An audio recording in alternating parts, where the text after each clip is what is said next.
Hola a todos, bienvenidos a la clase virtual 4 del espacio académico de Geomática 2. En esta clase continuaremos con el componente de análisis hidrológico.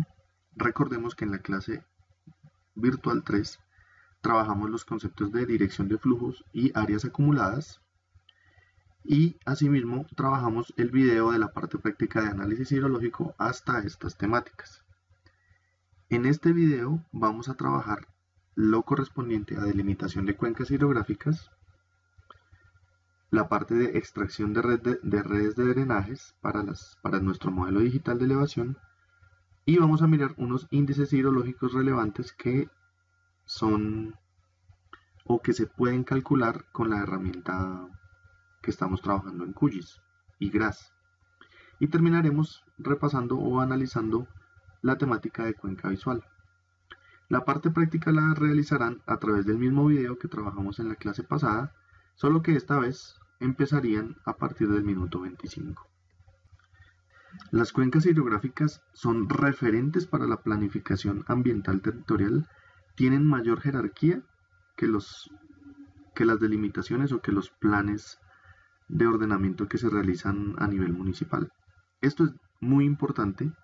Recordemos que las cuencas hidrográficas tienen esa característica particular, y es que sus límites son naturales, no tienen nada que ver con límites propuestos por el hombre como se ocurre en los municipios. Y el hecho de que sean límites naturales nos ayuda o permite que la dinámica y la variabilidad en el territorio se explique de una mejor manera.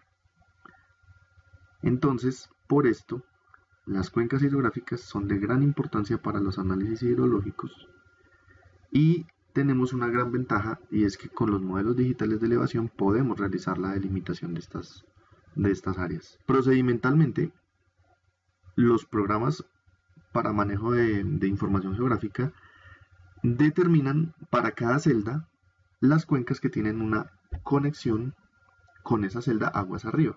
Esa es una manera de determinar o de delimitar una cuenca hidrográfica. También se analiza el área acumulada, como veíamos anteriormente. La superficie total de esa cuenca va a ser igual al área acumulada para ese píxel que está interconectado con muchos píxeles hacia arriba. Cuando uno lo analiza de esa manera, el resultado que obtiene del análisis es aquel espacio geográfico que ocupa una cuenca hidrográfica. Es por esto que, como lo mencionaba hace un momento, para delimitar cuencas y subcuencas es importante conocer direcciones de flujo y conexiones entre celdas, que esto se determina a través de los algoritmos que aplican estos programas, como puede ser el algoritmo de 8 que explicamos ampliamente en la clase pasada, y que adicionalmente para delinear esa cuenca, su cálculo o su forma de delimitarla no difiere mucho de establecer cuál es el área acumulada para una celda. Cuando nosotros hacemos esa delimitación en un sistema de información geográfica, obtenemos una capa raster que tiene dos únicos valores. Uno de ellos va para las celdas que sí son de la cuenca y el otro para las que no son de la cuenca o que son de otra cuenca. Es así como en sistemas de información geográfica existen dos formas principales para subdividir una cuenca. Uno es a través del método de área acumulada, donde yo básicamente escojo un píxel de salida o lo que es igual un punto en una red de drenaje o en un drenaje específico, y aplicando el método de 8 y estableciendo las conexiones entre celdas, la conexión hidrológica que se obtiene de dirección de flujo y de área acumulada, el programa va a saber cuál es la cuenca hidrográfica que corresponde aguas arriba a ese punto donde yo estoy escogiendo. Esa es una forma. La siguiente es decirle al programa un umbral de tamaño máximo de cuencas o subcuencas que yo quiero dividir, que esto lo vamos a explicar muy bien en la parte práctica, en el video práctico, pero que básicamente quiere decir que yo le puedo decir, de acuerdo a qué tan detallado quiera ser en mi delimitación de cuencas o qué tan fino quiera hilar en ese sentido, yo puedo decirle que me delimite cuencas de 1000 hectáreas, de 10.000 hectáreas, de 100.000 hectáreas, y el programa va, con base en ese parámetro de área, va a tratar de ajustarse lo más posible a esos tamaños definidos. Entonces, dependiendo del tamaño de área que yo le dé, que sea de mi interés, voy a obtener un resultado que puede ser como el que está en esta imagen de delimitación, o mucho más fino si yo le digo que yo quiero que la delimitación sea con un criterio de área menor. Entonces, son dos metodologías con las cuales yo puedo dividir cuencas, y estas dos metodologías las vamos a trabajar en QGIS, las vamos a aplicar sobre nuestro modelo digital de elevación. En esta diapositiva se explica un poco más cómo funciona cada uno de los casos. Para el primer caso, que veíamos que era escogiendo las celdas de salida, normalmente se hace el cálculo de cuencas vertientes a todas y cada una de las celdas que se especifican por coordenadas. Es decir, yo escojo una celda de salida, por ejemplo, yo le digo que quiero que me delimite la cuenca que está aguas arriba de este píxel que está acá, que es donde él confluye. Vamos a hacerle un poquito de zoom. Digamos este píxel que está acá, que es donde esta quebrada confluye a esta red hídrica. Entonces yo le digo que me delimite la cuenca que está aguas arriba de este punto que le estoy entregando. Y dándole las coordenadas de ese punto, el programa lo que hace es definir cuáles celdas están interconectadas hidrológicamente o drenan hacia esta misma área acumulada, que es la que corresponde a esta red de drenaje. Entonces, esa es la manera como se delimita con ese caso 1 las cuencas, donde los puntos de salida generalmente se establecen sobre las celdas que representan confluencias de cauces. Por ejemplo, si yo analizo en este punto, el orden jerárquico varía, o en este punto de acá también. Si yo pongo mi punto acá, sobre esta red de drenaje, entonces me delimitaría toda esta superficie, porque estaría abarcando toda el área acumulada de todas estas redes, de todas estas quebradas que están en esta parte. Y si yo lo establezco acá abajo, que es donde él vuelve y desemboca en otra red, probablemente me seleccionaría toda esta área. Y aquí es donde el concepto de área acumulada es clave para la delimitación de cuencas hidrográficas. En el caso 2 no se requiere el empleo de celdas de salida, es decir, yo no delimito diciéndole al programa dónde termina la red de drenaje que me interesa delimitar, sino que yo le digo sobre una superficie similar de interés, es decir, yo le digo 1000 hectáreas, 2000 hectáreas o 10.000 hectáreas, y el programa toma este valor de entrada y trata de hacer delimitaciones manteniéndose o tratando de establecer un valor de lo que delimite que esté cercano a ese valor de área que yo le doy de entrada. Eso es otro método, otra alternativa, y también se puede ejecutar en QGIS utilizando la misma función. Una vez se realiza la delimitación de las cuencas, se puede generar una caracterización de las mismas generando información sobre superficie y sobre la forma de la cuenca y observando las relaciones hidrológicas que existen entre sus píxeles o celdas interiores. Y para esto se pueden calcular las siguientes métricas. Uno es, pues que son los más básicos y sencillos, el área y perímetro de las cuencas. También se puede calcular histogramas de frecuencias, curvas ipsográficas, distancias de flujo asociados a los tiempos de concentración y otras métricas que nos permiten conocer cómo es el comportamiento hidrológico de la cuenca, como lo son los hidrogramas unitarios. Todas estas métricas se desprenden de las posibilidades que nos ofrece delimitar una cuenca y utilizar el modelo digital de elevación junto a las otras capas generadas de dirección de flujo y áreas acumuladas para conocer mejor la cuenca hidrográfica que estamos trabajando. Adicional a la caracterización de la cuenca se pueden generar unos índices hidrológicos, los cuales son básicamente la combinación de parámetros hidrológicos con morfométricos y ayudan a caracterizar de forma más precisa el comportamiento hidrológico de cada celda. Uno de estos índices es el índice topográfico de humedad, el cual expresa la relación entre la morfología del relieve y la acumulación de agua en el suelo, lo cual es responsable de la escorrentía que se pueda generar en una cuenca y la velocidad de este flujo. La fórmula es básicamente el logaritmo natural del área acumulada específica para ese píxel que yo estoy trabajando sobre la tangente de la pendiente. Y el uso principal que tiene este índice es determinar la potencialidad de generación de escorrentía bajo el supuesto de que ésta se produce en presencia de una saturación de agua en el suelo, momento en el que el nivel freático alcanza la superficie. Con este índice podemos establecer qué zonas son más susceptibles a inundarse y en qué zonas no se va a generar este problema. Y este índice lo vamos a calcular o se calculará en la parte práctica, en el video práctico que se realizará más adelante. En esta lámina podemos observar las salidas típicas del índice topográfico de humedad y encontramos que el territorio se está dividiendo entre las celdas con valores altos del índice, donde existe acumulación de humedad por baja pendiente, reciben flujos abundantes y no evacúan bien. Por lo tanto, en estos píxeles o celdas existe tendencia a acumular humedad. En esta imagen, por ejemplo, esos píxeles de valores altos están con tonos blancos. Son las zonas donde, por sus características, se tiende a acumular la humedad. Y por el contrario, las celdas con valores bajos son aquellas donde hay una elevada pendiente, una baja área acumulada, es decir, baja interconexión con otros píxeles, y por ende no se encontrará humedad edáfica generalmente en estas zonas, y en ellas corresponden a los píxeles en tonalidades negras y algo grisáceas.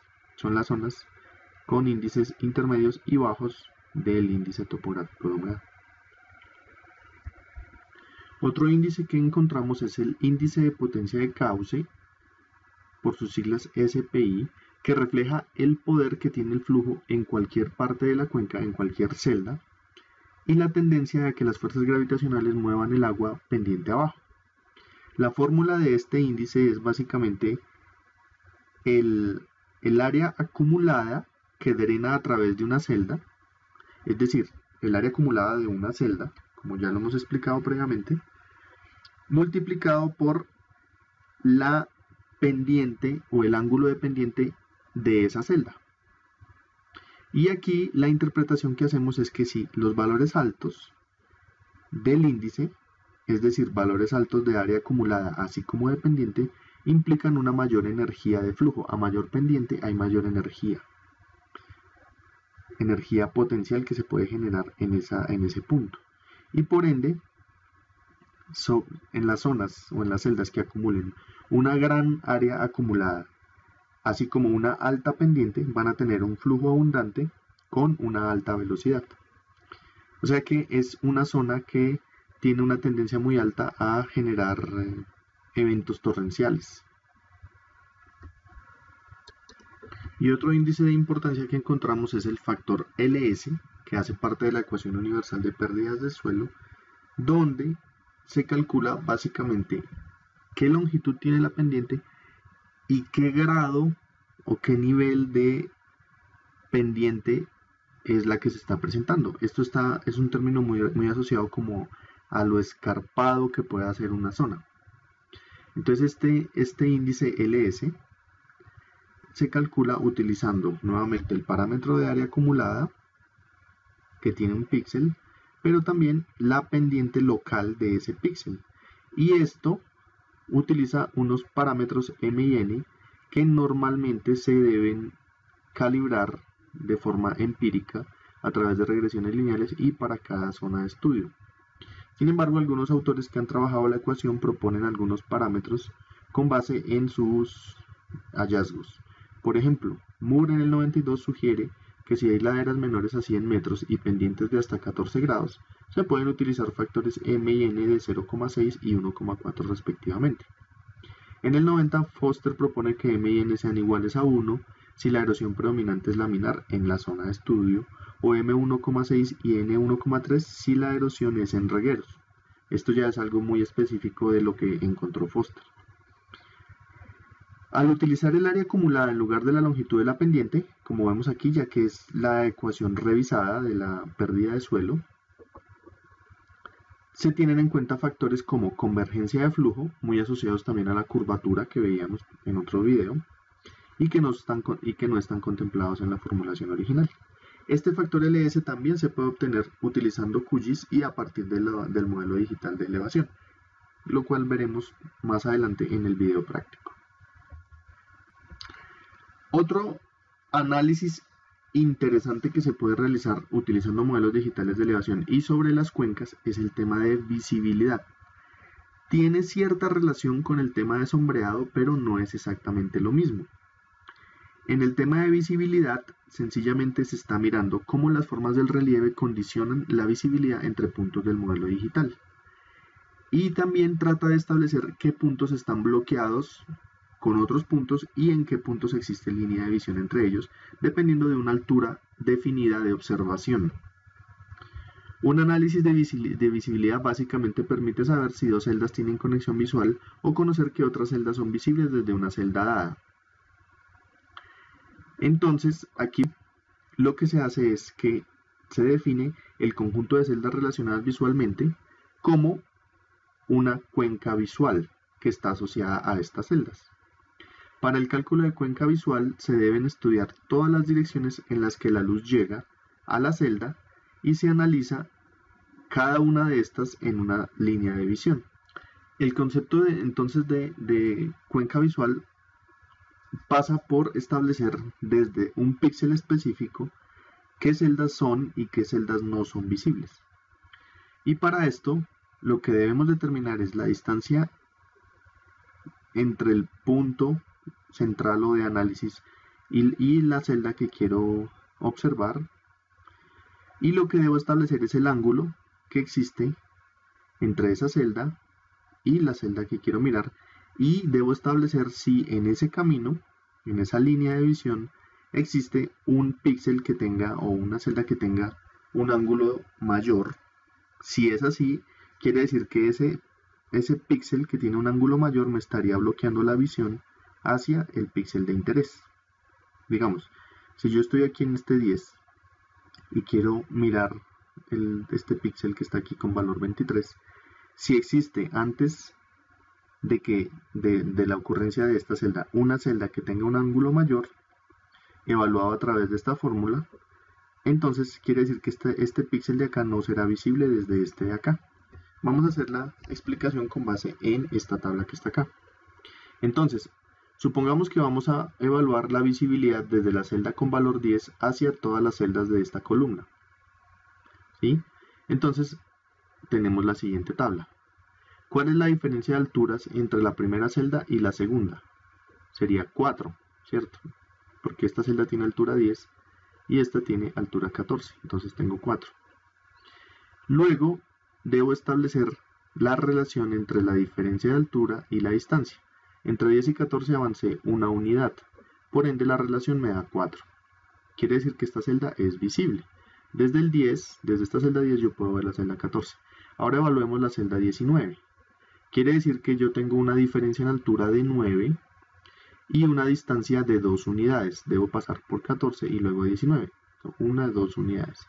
Quiere decir que la relación entre altura y distancia es igual a 4.5, lo que me indicaría que todavía es una celda visible. Yo puedo ver esta celda y puedo ver esta celda desde esta de 10. Ahora probemos con la tercera. Con la tercera tendríamos una delta de, bueno, aquí en la tabla la tomaron como 22, aquí sale 20, supongamos que es 22. Tendríamos una delta de 12, quiere decir que entre esta celda y esta hay una variación de 12 en altura y 1, 2, 3 unidades. Quiere decir que la relación entre altura y distancia vuelve a ser 4. Como aquí este valor es menor que este, quiere decir que esta celda 19 no me dejaría ver esta celda que está acá. Y tampoco me dejaría ver las dos celdas siguientes, ya que su relación entre altura y distancia sigue siendo menor que el 4.5 que está acá. En conclusión, si yo me paro en este píxel solamente vería esta y estas celdas. Y esta 19 me taparía la visibilidad a estas otras tres. Y este mismo análisis se puede realizar en cualquier dirección para establecer qué celdas son visibles desde una celda específica. Y en este punto es importante mencionar que cuenca hidrológica y cuenca visual, aunque son conceptos similares, en el tema de cuenca visual no existe una relación entre las celdas de la cuenca, es decir, estas no han de verse entre sí.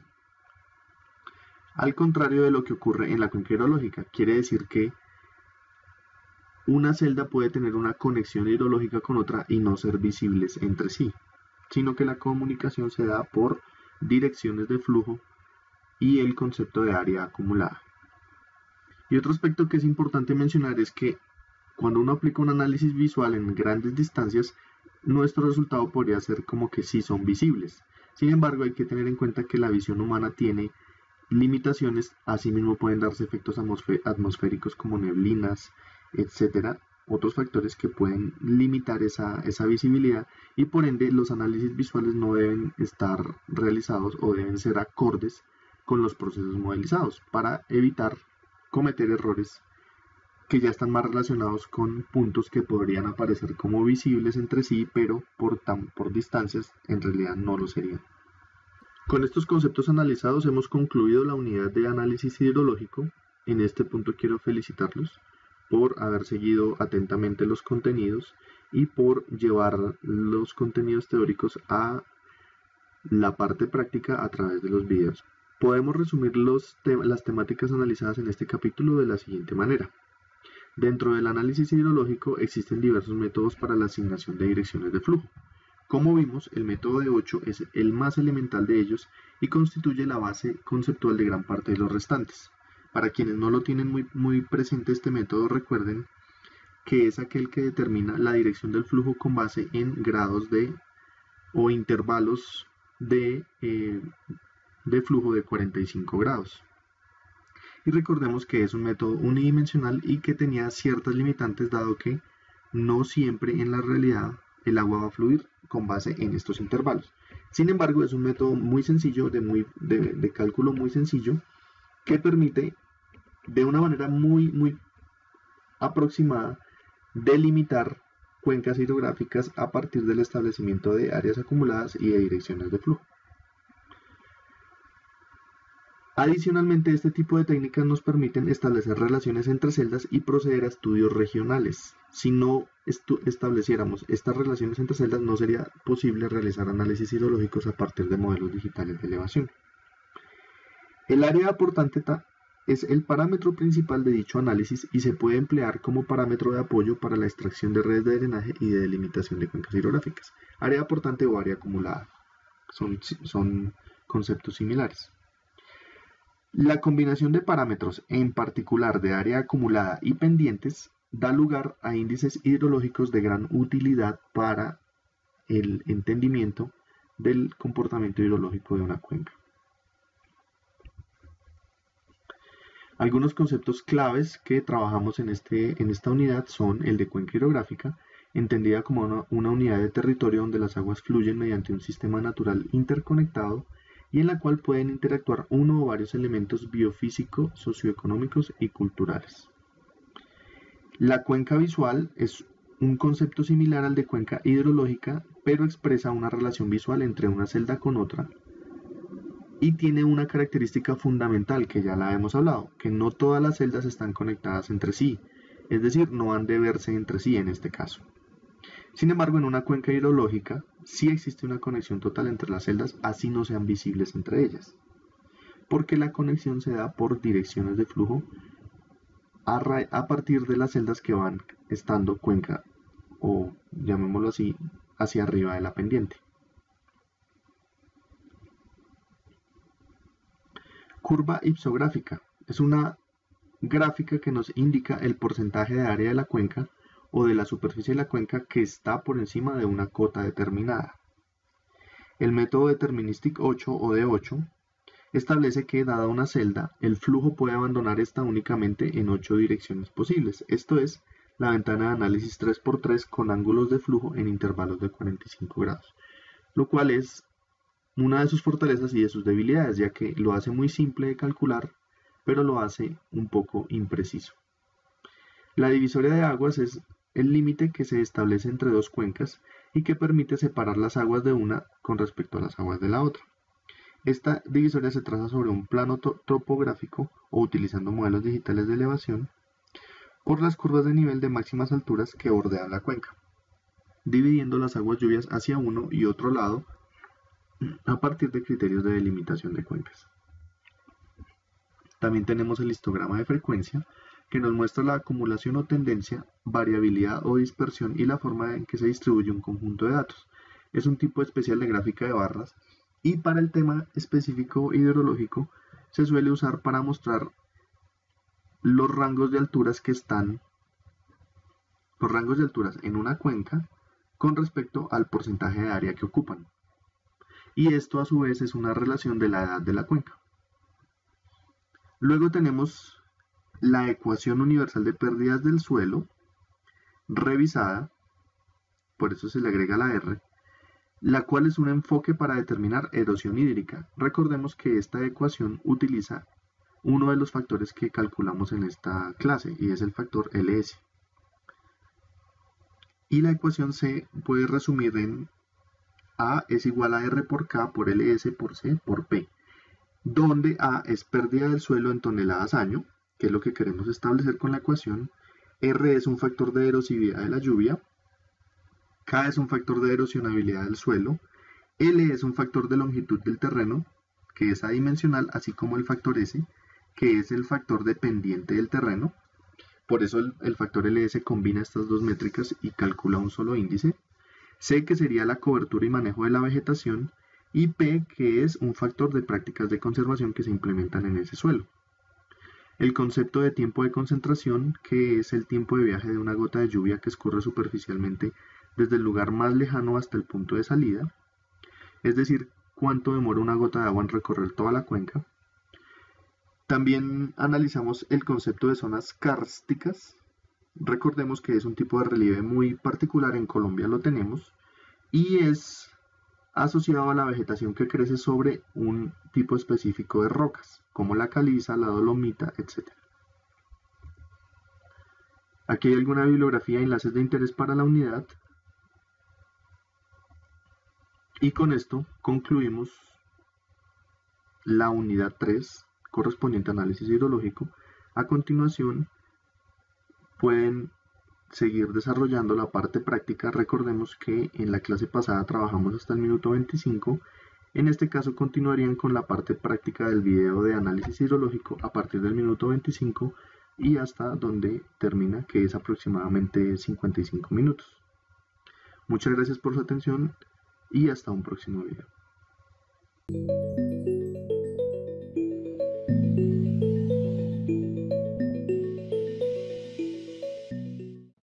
Institución de Educación Superior, sujeta a inspección y vigilancia por el Ministerio de Educación Nacional.